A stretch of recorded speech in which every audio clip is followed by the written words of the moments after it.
ॐ नमः सिद्धेभ्याम्।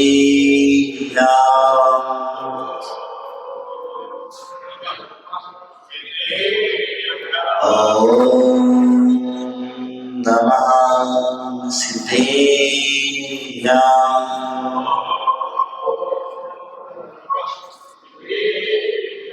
ॐ नमः सिद्धेभ्याम्।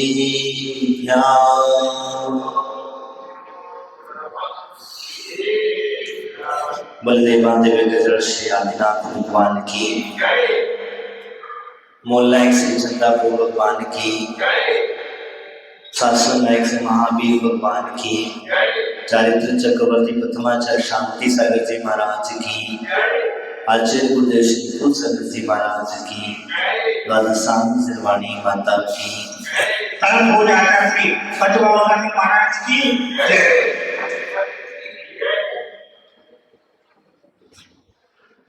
बंधु, आज का बड़ा पवित्र पावन दिन वैशाख शुक्ला द्वितीया,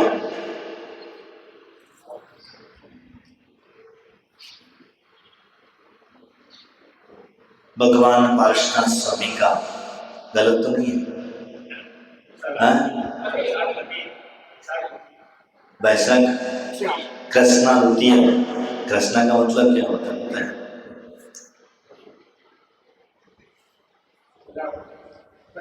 हाँ, कैसा? बस कृष्णा का मतलब वधी होता है, समझ में आया? द्वितीया भगवान पार्श्वनाथ स्वामी का धर्म कल्याण का दिन। आज हम थोड़ा सा पार्श्वनाथ के जीवन पर थोड़ा सा प्रकाश डालें। उनकी जो जीवन यात्रा प्रारंभ होती है एक ब्राह्मण की पर्याय से। 10 वर्ष पूर्व जब चलते हैं दो भाई, और दोनों भाइयों में आपस में बहुत अच्छा प्रेम, ध्यान से समझ रहे हैं इस दृश्य को, बहुत अच्छा प्रेम, लेकिन वो प्रेम कहीं किसी प्रकार से बाधित हो जाता है। बाधित का मतलब पार्श्वनाथ का जो जीव था 10 गुरु में, उन्होंने एक संकल्प कर लिया था ब्रह्मचर्य व्रत का। इस माइक को बंद करो तुम्हारे।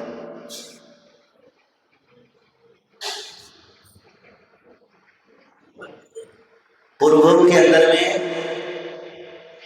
उन्होंने एक संकल्प किया था ब्रह्मचर्य व्रत का, यानी कि शादी तो की लेकिन प्रविचार नहीं किया।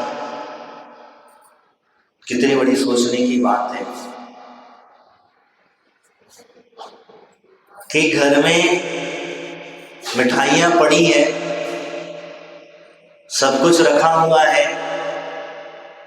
और हमारा त्याग, खाना नहीं, सामने होकर के वस्तु का ग्रहण नहीं करना। इस सुख को कहते हैं परिग्रह से निलिप्तता। अपने अंतस के परमात्मा को परमात्मा की ओर ले जाने के भाव। लेकिन ये भाव हर किसी व्यक्ति के अंदर में नहीं आते। ये भाव जो जीव मोक्ष जाने वाला होता है उसी के अंदर भी ऐसे उत्कृष्ट भाव पनपते हैं। क्योंकि कई बार हमने देखा है हाथ पैर लड़खड़ा चुके हैं, शरीर बोल चुका है, तभी वासना की भट्टी छूटती नहीं, तभी घर परिवार छोड़ने के भाव नहीं होते, तभी वो कहीं किसी न किसी प्रकार से वो मोह जाल में फंसा रहता है। चाहे वो बच्चों का हो, परिवार का हो, धर्म पत्नी का हो, आदि आदि, वो किसी न किसी भाव में फंसा रहता है। लेकिन वो जय बिरला जीव होता है जिसका मोक्ष जाना अब आगे कुछ ही समय शेष बचा है, उसके भाव ऐसे होने लग जाते हैं, कुछ निमित्त ऐसे मिलने लग जाते हैं, उस निमित्तों का सदुपयोग करते हुए वो आगे बढ़ जाता है। अब इसलिए कहते हैं तो उन्होंने इसे भाव प्रकट किए और वो भावों का फल था और उन्होंने नियम ले लिया, संकल्प था। आज भी कई ऐसे जीव हैं। मैं एक जगह गया था, वहां पर दोनों पति पत्नी थे लेकिन ब्रह्मचारी थे, शादी की लेकिन दोनों बहन भाई की तरह थे। मैं बड़ा सोच करके आश्चर्यचकित हुआ। मुझे जब किसी व्यक्ति ने बताया कि महाराज बोले ये ब्रह्मचारी है, मैंने कैसे कैसे संभव, और उम्र कोई ज्यादा नहीं, ऐसा भी नहीं उम्र ज्यादा हो, उम्र भी कोई ज्यादा नहीं, अब भले ही ज्यादा हो गई, करीबन 20 साल हो गए उस बात के लिए, लेकिन मन में दृढ़ संकल्प जब होता है, व्यक्ति के भाव बन जाते हैं, तो बोले इन्होंने शादी क्यों की, शादी नहीं करना थी। जब महाराज माता जी बन जाते तो शादी नहीं, तो बोले महाराज जी इनको ग्रस्त जीवन था, लेकिन ग्रस्त जीवन में रह करके भी अगर हमारा ब्रह्मचर्य व्रत पालन हो रहा है, एक दूसरे का सहारा बन करके जी रहे हैं, इसमें किसी प्रकार की गलती नहीं है, सबसे बड़ा उत्कृष्ट जीवन हुआ करता है। तो सामने रह करके भी उस वस्तु को ग्रहण नहीं करना, हमारे भाव उत्पन्न नहीं होना, हमारे अंदर में हमें उस खाने की इच्छा नहीं प्रकट होना, ये सबसे बड़ा त्याग हुआ करता है। बंधुओं, हम लोग आज त्याग करते हैं किस वस्तु का, जो वस्तु हमारे पास नहीं है, जो वस्तु हमें उपलब्ध नहीं हो रही है। जिस प्रकार से कह दिया जाता है, लोमड़ी का उदाहरण, अंगूर के बगीचे में घुस गई, लोमड़ी जो थी अंगूर के बगीचे में घुस गई। अब जाने के बाद में होता क्या है, अंगूर के पेड़ थोड़े थोड़े ऊंचे थे, अब ऊंचे रहने के बाद में क्या हुआ, अब लोमड़ी पहुंच नहीं सकती, तो क्या कहती है, अंगूर खट्टे हैं। तो अगर ऐसा कह देना कि ग्रस्त जीवन बेकार है इसलिए हम मुनि महाराज बन गए, तो गलत है। क्या है, ग्रस्त जीवन में नहीं फंसे, ग्रस्त जीवन खराब है, किसी की शादी नहीं हो रही थी, वो जाके महाराज बन गया, घरवाली से नहीं पट रही थी, जाके साधु बन गया। कभी कभी ऐसा हो जाता है। एक दो माता जी हैं, घर में पति पत्नी की अनबन चलती रहती थी, उठी गुस्सा आया, अभी भी वर्तमान है, गुस्सा आया, जाके पूछ के दीक्षा ले ली, तो ऐसा भी हो सकता है। तो मेरा कहने का मतलब वो नहीं है, मेरा कहने का मतलब ये है कि हमें वो वस्तु उपलब्ध हो रही थी, लेकिन हमने उस वस्तु का त्याग कर दिया। हम जिस वस्तु को खाने की इच्छा रखते हैं, सुबह से ध्यान से सुनना थोड़ा सा, हम जिस वस्तु को खाने की इच्छा रखते हैं और उस वस्तु का त्याग कर देना, वो सबसे बड़ा त्याग हुआ, क्योंकि वो त्याग का फल उत्कृष्ट दिखता है। जो वस्तुएं नहीं उपलब्ध है उनका त्याग तो हमको याद ही नहीं आती। लेकिन एक बात ध्यान रखना, कभी कभी परीक्षा की घड़ियां हो जाती, जिस वस्तु को नहीं खाने, कभी खाते नहीं तो वो कभी सामने आ जाती, वो भी एक त्याग तो है, लेकिन वो त्याग हमारा परीक्षा रूपी त्याग नहीं। जब तक एग्जाम देते नहीं है तब तक हमें पता नहीं चलता है कि हम पास है कि फेल है। हमने कितनी पढ़ाई करी, हमने उसको अभ्यास किया। उस अभ्यास को जानने के लिए, समझने के लिए हमें एग्जाम देना पड़ता है। इसीलिए इसको कहा गया है। तो बंधुओं, मैं आपसे चर्चा कर रहा था उस पार्श्व भगवान के जीव की, जो ब्राह्मण की पर्याय थी। दोनों भाई थे, दोनों में बहुत प्रेम था, और वो प्रेम संयोग वसात, कहती स्त्री का चारित्र का कोई भरोसा, ऐसा मत कहना है तो पता चलो माताएं पीटेंगी, कल से आहार देने नहीं है। लेकिन नहीं भैया, ऐसा भी है, चारित्र का पता नहीं चलता, ये बात सत्य है। स्त्री के मन को कोई पढ़ नहीं सकता, ये बात सत्य है, इसमें कोई दो राय नहीं है। लेकिन इनका दोष उनकी बैठी हुई आत्मा का नहीं है। इनके शरीर के अंदर में जो आत्मा है, उस आत्मा का दोष नहीं है, इस शरीर का स्वभाव है, ये पुद्गल का स्वभाव है, मन का स्वभाव है। आत्मा का स्वभाव पुरुष और स्त्री का एक जैसा है, इसमें कोई भेद नहीं है। रत्ती मात्र भी भेद नहीं कर सकते हम, क्योंकि जैसे पुरुष मोक्ष जा सकता है, वो स्त्री भी कभी पुरुष पर्याय में आकर के मोक्ष चली जाती। इसीलिए कभी कभी देखना, लोग कहते स्त्री खराब है, स्त्री को दोषी ठहराते हैं। स्त्री को अलग अलग तरीके अशुद्ध बता दिया गया। अरे अशुद्ध थी तो मुझे बताओ, एक सौधर्मिंद्र के जीवन में 40 नील इंद्राणियां आती है। कितनी? और सौधर्मिंद्र बैठा रहता है, सौधर्मिंद्र बैठा रहता है, वो 40 नील इंद्राणियां मोक्ष चली जाती है। तो बताओ कौन खराब है, पुरुष के स्त्री? कौन खराब है? वो बैठा ही रहा, सोचते रहता है। कभी भी देख लो, अगर ये बात निश्चित है, अगर किसी स्त्री का पुरुष का स्वर्गवास हो जाए तो स्त्री पहले घर छोड़ के भाग जाएगी, निमित्त मिल गया तो छोड़ देगी। लेकिन पुरुष की स्त्री चली जाए तो पुरुष घर नहीं छोड़े, उसके मन में वैराग्य नहीं आएगा, वो तो कहेगा चलो दूसरी ओर लिया। उसके मन में कभी वैराग्य के भाव नहीं उत्पन्न होते। तो इसीलिए कभी कभी कुछ स्त्री, हाँ मैं जिस चीज के लिए बात कर रहा हूं, हो सकता है किसी स्त्री का चारित्र, वो भी कहते हैं पूर्व कर्म की वजह से,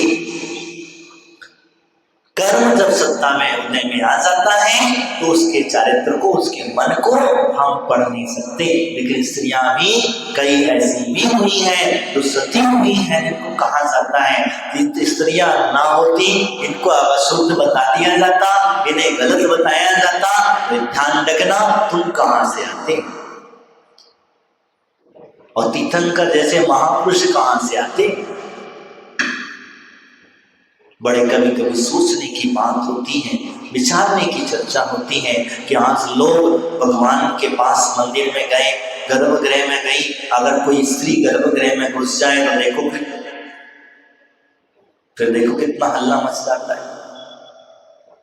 तुम्हें ये बताओ, जो तीर्थंकर बालक को माता गर्भ में रखी, कोई और न पुरुष ने रखा था उसको, 9 महीने किसने रखा था? सुभाष जी, और सुभाष जी किसने रखा था? है? माता ने रखा था, पुरुष ने तो नहीं रखा। तो आज तुम उस स्त्री को गर्भ में लाने के लिए मना करते हो। रीजन क्या? तुम शुद्ध हो, वह शुद्ध है? कभी विचार करना, चिंतन करना, मेरा कोई विशेष वो नहीं है, लेकिन कभी अपना विवेक लगाना कि हम जब कभी सोचते हैं क्या स्त्री इतनी अशुद्ध है कि भगवान के गर्भगृह में प्रवेश नहीं कर सकती? नहीं, ये गलत है। गर्भगृह का मतलब क्या होता है आप समझ के लीजिए, विषय निकला इसलिए बता रहा हूं, बाकी कोई विषय नहीं है। गर्भगृह का मतलब यही होता है जो माता के गर्भ में गर्भ बनाया जाता है, जिस गर्भगृह को हम कहते हैं तीर्थंकर भगवान जो कि गर्भ कल्याणक के बाद जन्म में उदय होते हैं। आज गर्भ कल्याणक है इसलिए बताया। तो वो भगवान का जो मंदिर है, जो गर्भगृह है, आप ध्यान रखना मैं जो चीज बताने जा रहा हूं, जो आपका गर्भगृह है वो माता का गर्भ है। किसका? मां का गर्भ है, जिसको नाम दिया गया गर्भगृह है। और गर्भगृह से जब निकलता है बालक तब उसका जन्म होता है। तो ये व्यवस्था समझ के चलिए।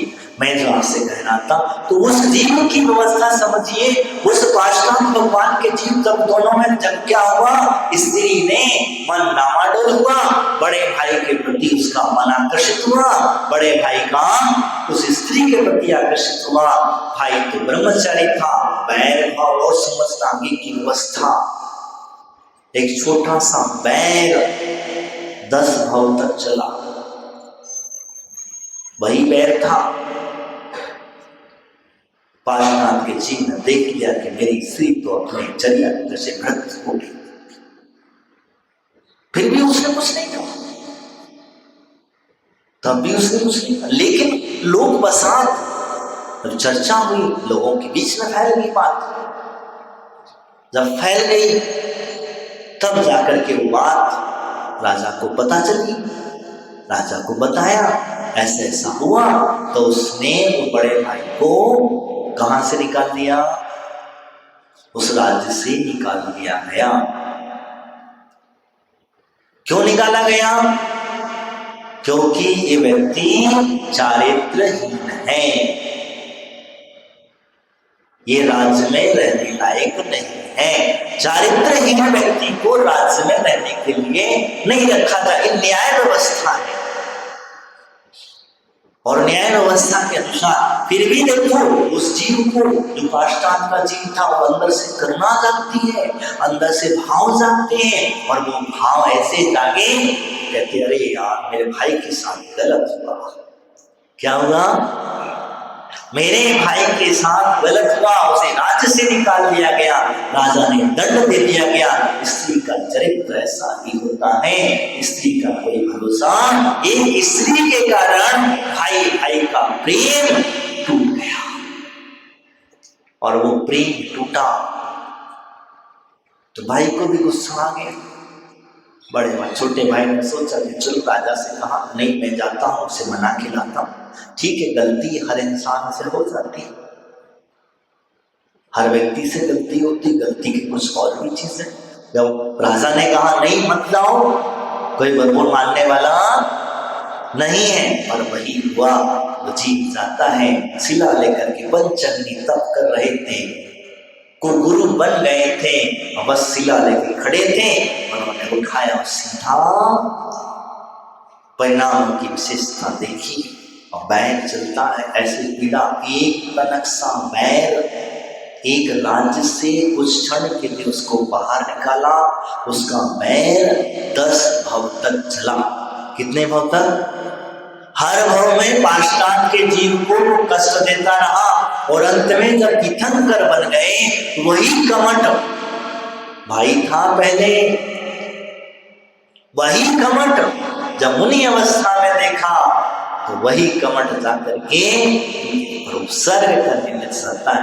कहने का तात्पर्य मेरा वही है कि वास्तविकता में ये कहानी आज हमारे घरों में भी उपलब्ध हो चुकी है, आज हमारे परिवार में भी उपलब्ध हो चुकी है, अगर आज हमारे समाजों में उपलब्ध हो चुकी है। कहने का तात्पर्य यही होता है कि वास्तविकता में आज हम क्या कर रहे हैं और कैसे कर रहे हैं, किस तरीके से हम लोगों की भावनाएं हो रही हैं। आज हम घर में 4 व्यक्ति हैं, एकत्रित नहीं रह पाते हैं। अगर हम 4 भाई हैं तो उनको एकत्र रहने में कभी-कभी स्त्रियों के वशीभूत होकर के हम लोग आपस में लड़ाइयां करते हैं। ध्यान रखना,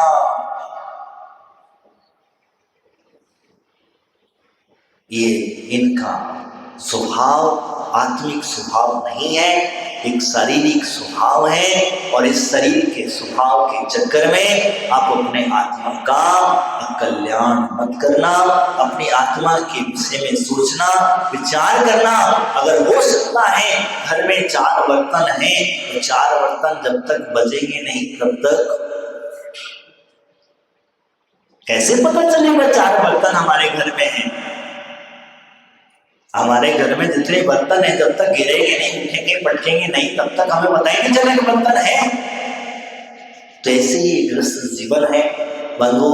आज भगवान पार्श्वनाथ स्वामी का गर्भ कल्याणक का दिन है और गर्भ कल्याणक के दिन पर सौधर मित्रादि ने आकर के भगवान के माता पिता की पूजा की। किसकी की? क्यों पूजा करी? क्यों पूजा करी? क्या जरूरत पड़ी उसको? वो भगवान के माता पिता आज के दिन क्यों पूजता को प्राप्त हो? इसीलिए क्योंकि उनके आंगन में माँ की कोख में वो तीर्थंकर जैसा बालक को गर्भ का धारण किया है। वो पुण्य आत्मा जीव आया है, इसीलिए वो सौंदर्य में आकर के भगवान के माता पिता की पूजा कर रहा है। जब तक कभी आया, पहले आया जब भगवान का जीव नहीं आया, इसके पहले आया क्या सौंदर्य मित्र? कोई देवी देवता आते नहीं आते? क्यों नहीं आते?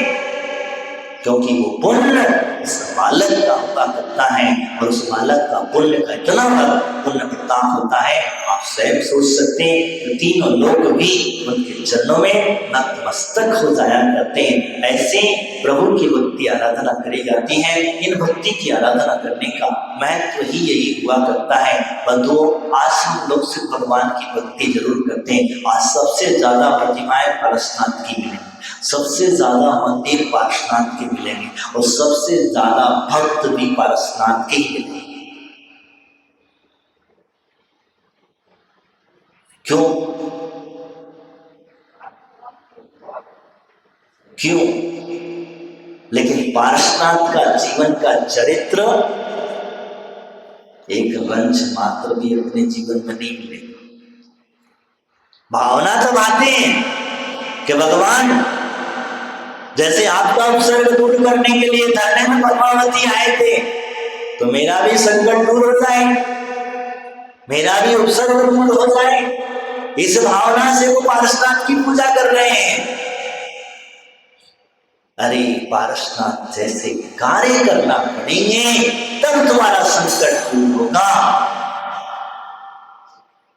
पारसनाथ जैसे बनना पड़ेगा तब जाकर के तुम्हारा संकट दूर होगा, तब जाकर के कोई देवी देवता आकर के तुम्हारा उपसर्ग का निवारण करेंगे। क्योंकि उन्होंने पूर्व के अंदर में नाग नागिन के जोड़े का उपसर्ग दूर किया था। समझ में आया? उन्होंने नाग नागिन के जोड़े का जो है ग्रस्त जीवन में थे तो उपसर्ग दूर किया था। उस उपसर्ग को दूर करने के कहा है, अगर आप जैसा करोगे वैसा आपको मिलेगा।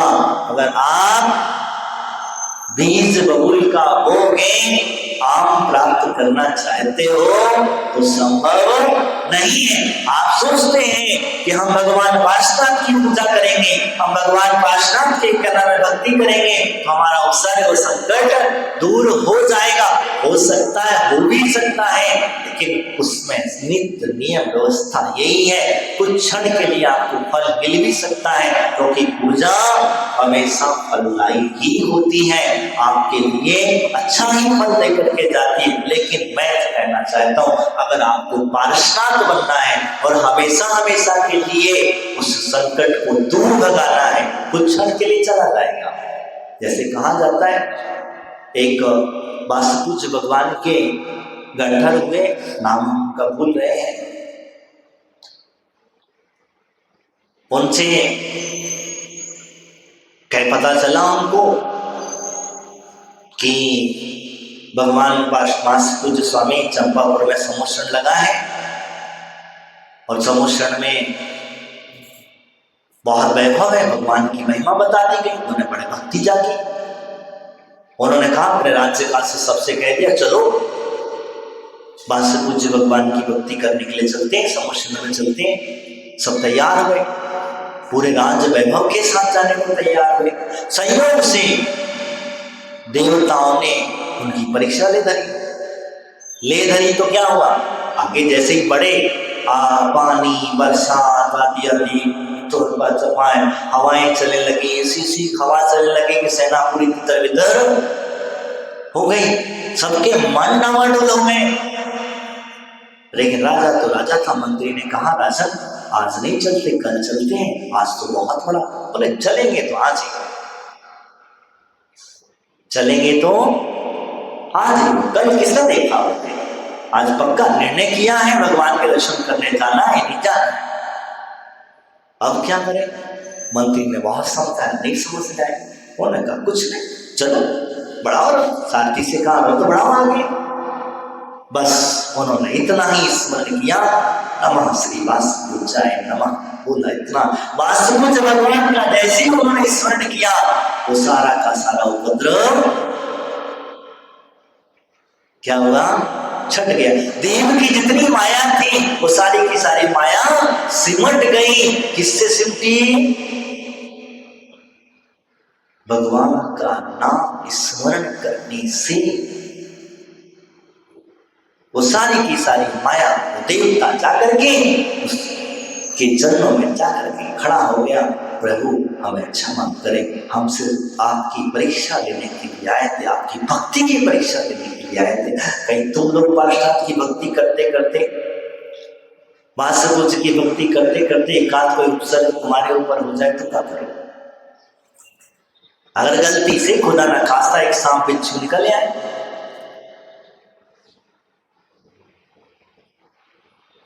पवन जी क्या करोगे? हटाओगे ना? भक्ति करना बंद नहीं करोगे? हाँ, यही चीज है,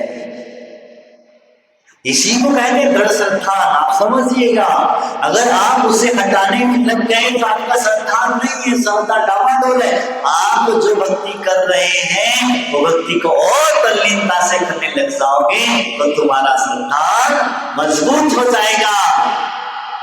क्योंकि भाई ज्यादा से ज्यादा वो काटेगा तो काटने के बाद में क्या होगा, एक भाव बिगड़ेगा, इस शरीर का परिवर्तन हो जाएगा। लेकिन इस शरीर के परिवर्तन से आपका अगला भाव सुधर जाएगा। कहने का तात्पर्य मेरा वही है कि हम जो भगवान की भक्ति करते हैं, आप पार्षद का अगर उनका भक्ति करते हैं तो उनके ऊपर भी विश्वास उतना ही रखना। और एक दिन जब तक हम पार्षद न बन जाए तब तक हमारा विश्वास डामाडोल न हो। आज वही कहते हैं, ज्ञानमती माता जी के बारे में बताते हैं, आज उनका दीक्षा दिवस है। उन्होंने भी उनके टिकट नगर में पार्षद मूल नायक है, बड़े चमत्कारिक है, कहती है माता जी। उनकी भक्ति थी और आज ही के दिन दीक्षा हुई। उनकी भक्ति थी, भगवान के पास जाकर के भगवान से निवेदन करके आई थी कि भगवान आप मुझे वापस घर लौट करके ना जाना पड़े, अब मुझे वापस आने की जरूरत ना पड़े। और वही देखो उनसे लगाया हुआ उनका निवेदन, उनकी लगाई गई श्रद्धा, इसको कहते हैं विश्वास। तो लगन इतनी थी कि आज देखो सबसे पुरानी दीक्षित तारिका है, सबसे पुरानी।